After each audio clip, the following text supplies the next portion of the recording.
दोस्तों, हमारे आदर्श छत्रपति शिवाजी महाराज, जिन्होंने इस्लामिक आक्रांताओं को खदेड़कर इस हिंदुस्तान की धरती पर पहली बार मराठा साम्राज्य का डंका बजाया और सफलतापूर्वक हिंदवी स्वराज की स्थापना की, हिंदू धर्म को नवसंजीवनी प्रदान करने वाले छत्रपति शिवाजी महाराज को हिंदुस्तान की पांचों इस्लामिक सल्तनतें दीन का दुश्मन यानी इस्लाम का दुश्मन कहती थी, तो दूसरी ओर छत्रपति शिवाजी महाराज के इस बढ़ते साम्राज्य को देखकर दक्षिण भारत की सबसे ताकतवर सल्तनत यानी बीजापुर की आदिशाही सल्तनत शिवाजी महाराज के नाम से थर-थर कांपने लगी थी, क्योंकि शिवाजी महाराज ने आदिलशाही सल्तनत की दीवारों को तोड़कर उनसे एक से एक बढ़िया किलों को जीत लिया था।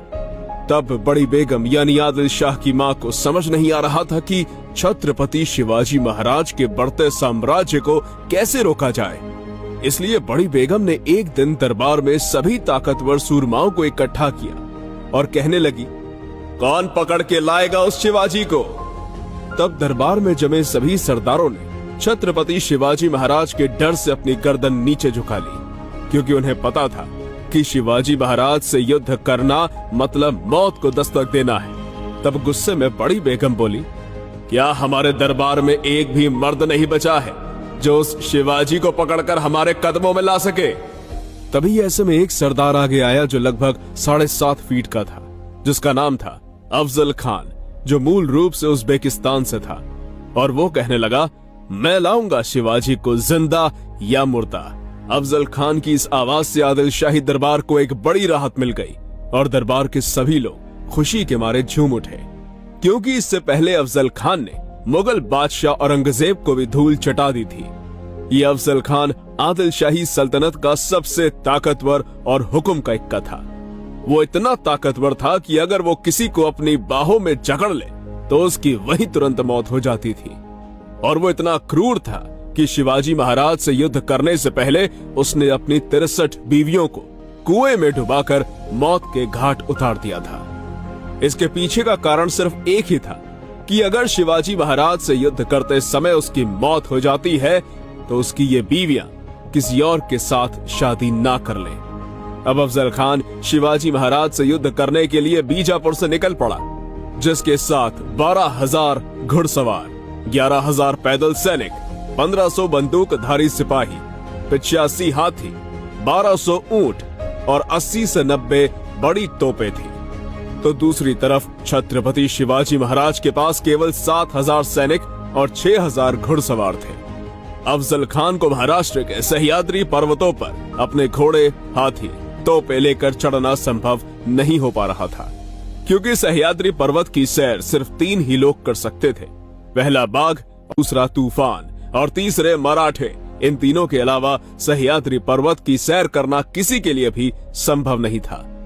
इसलिए अब अफजल खान ने रास्ते में आने वाले मंदिरों को तोड़ना, मंदिर के सामने गौ माता काटना, मंत्र उच्चारण करने वाले ब्राह्मणों की जबान काटना, गांव के गांव जला देना, हिंदू लड़कियों का अपहरण करना, बलात्कार, धर्म परिवर्तन जैसे अनेक घिनौने कृत्य करता चला गया। और इतना ही नहीं, अब अफजल खान अखंड महाराष्ट्र की कुलदेवी मां तुलजा भवानी के मंदिर में जाकर पहुंचा और मां जगदम्बे पर हथौड़े से वार करके मूर्ति के टुकड़े टुकड़े कर दिए। महाराष्ट्र के सबसे प्रसिद्ध मंदिर पंढरपुर को ध्वस्त करके मंदिर के अंदर गौ माता का कत्लेआम किया और ये क्रूर अपनी नंगी तलवार बाहर निकालकर बोला, कोई हिंदू है जो हमारे सामने आ सके। जो भी अफजल खान के खिलाफ बोलने की कोशिश करता तो उसकी जबान काटकर उसे मौत के घाट उतार दिया जाता था। इस प्रकार अफजल खान ने पूरे महाराष्ट्र में अपना आतंक मचा कर रखा था। अफजल खान को आदिल शाही दरबार में 2 पदवियां मिली थी। पहली थी सिर्फ शिकन यानी काफिरों की यानी हिंदुओं की हत्या करने वाले, और दूसरी थी बुत शिकन यानी हिंदुओं के मंदिर तोड़कर उनकी संस्कृति को ध्वस्त करने वाले। अफजल खान का हिंदुओं पर अत्याचार करने का कारण सिर्फ एक ही था कि वो ऐसा करेगा तो हिंदवी स्वराज्य पर हो रहे अत्याचार को देखकर छत्रपति शिवाजी महाराज क्रोधित हो जाएंगे और वो खुद ही उसके सामने आ जाएंगे। अफजल खान के इस घिनौने कृत्य पर शिवाजी महाराज को गुस्सा तो बहुत आ रहा था, पर शिवाजी महाराज का एक गलत कदम और स्वराज्य खत्म, यही तो अफजल खान चाहता था। और इतिहास रातों रात नहीं बदला जाता, इसलिए शिवाजी महाराज सही समय की प्रतीक्षा कर रहे थे। तभी उस दौरान अफजल खान ने अपने खास वकील भास्कर कुलकर्णी के हाथों शिवाजी महाराज को एक पत्र भेजा, जिसमें वो लिखता है कि जो भी किले और प्रदेश तुमने आदिल शाही सल्तनत से जीते हैं उसे तुरंत वापस कर दो। हमारी माफी मांगकर अधीनता स्वीकार कर लो। तुम अपने आप को स्वयं घोषित राजा मानकर किसी से भी ना डरते हुए अपने मन चाहे निर्णय लेते हो, इसलिए मुझे आदिल शाही सल्तनत ने तुम्हें खत्म करने के लिए भेजा है। ऐसी बहुत सी बातें अफजल खान ने उस पत्र में लिखी थी। शिवाजी महाराज बहुत चालाक और बुद्धिमान योद्धा थे, इसलिए उन्होंने अफजल खान का ये पत्र पढ़कर उसके दिमाग के साथ खेलना शुरू कर दिया और जवाब में अपने वकील गोपीनाथ पंत के हाथों उसे एक संदेश भेजा, जिसमें शिवाजी महाराज अफजल खान को लिखते हैं, आप पृथ्वी जगत के एक अनमोल हीरे हैं। आपसे युद्ध करना मतलब आग से युद्ध करना है। मैं आपकी सारी शर्तें मानने के लिए तैयार हूं। मैं आपसे बहुत डरा हुआ हूं। अगर आप प्रतापगढ़ के किले पर आएंगे तो अच्छा होगा, मेरा सारा डर निकल जाएगा। शिवाजी महाराज का यह पत्र पढ़कर अफजल खान बहुत खुश हुआ और उसे अब पूरा यकीन आ चुका था कि शिवाजी महाराज उससे बहुत डरे हुए हैं।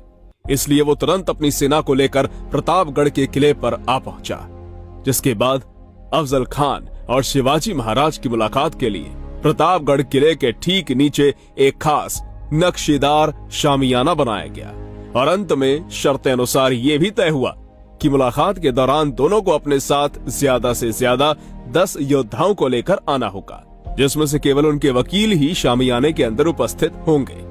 पर छत्रपति शिवाजी महाराज अफजल खान के छल कपट से पहले ही परिचित थे, क्योंकि इससे पहले उसने छत्रपति शिवाजी महाराज के बड़े भाई संभाजी राजे भोंसले की धोखे से हत्या की थी। इसलिए छत्रपति शिवाजी महाराज पहले से तैयार थे। उन्होंने मां जगदम्बे का स्मरण किया और उनका आशीर्वाद लेकर अपने साथ भवानी तलवार ली और अपनी सुरक्षा के लिए कपड़ों के अंदर चिलखत नाम का एक सुरक्षा कवच पहना और अपनी उंगलियों में वाघ नख नाम शस्त्र छुपाए रखा था। 10 नवंबर 1659 को आखिरकार वो दिन आया जब दोनों योद्धा एक दूसरे के आमने सामने आए। अफजल खान पहले से शिवाजी महाराज के स्वागत के लिए तैयार बैठा था। असल में मुलाकात तो सिर्फ बहाना था।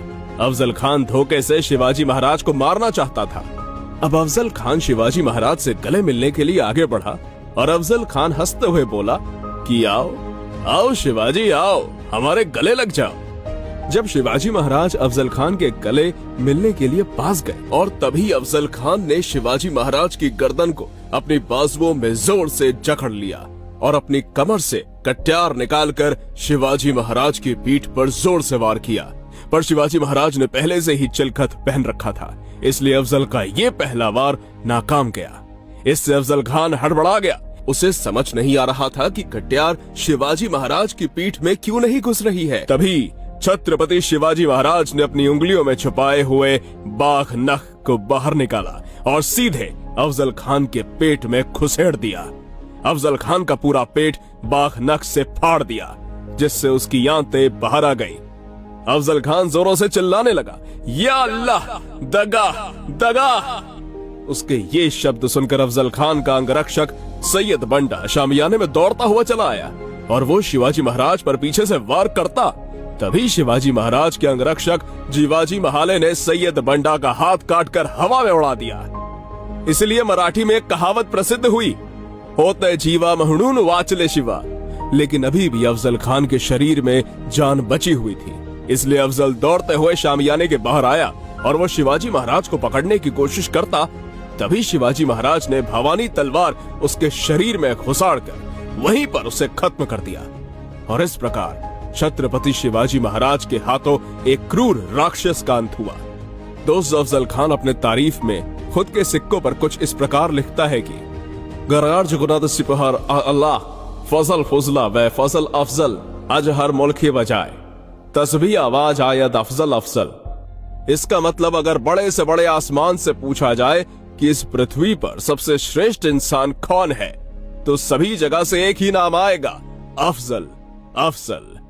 ऐसी खुद की तारीफ करने वाले अफजल खान को शिवाजी महाराज ने 1.5 मिनट में अल्लाह के पास पहुंचा दिया था।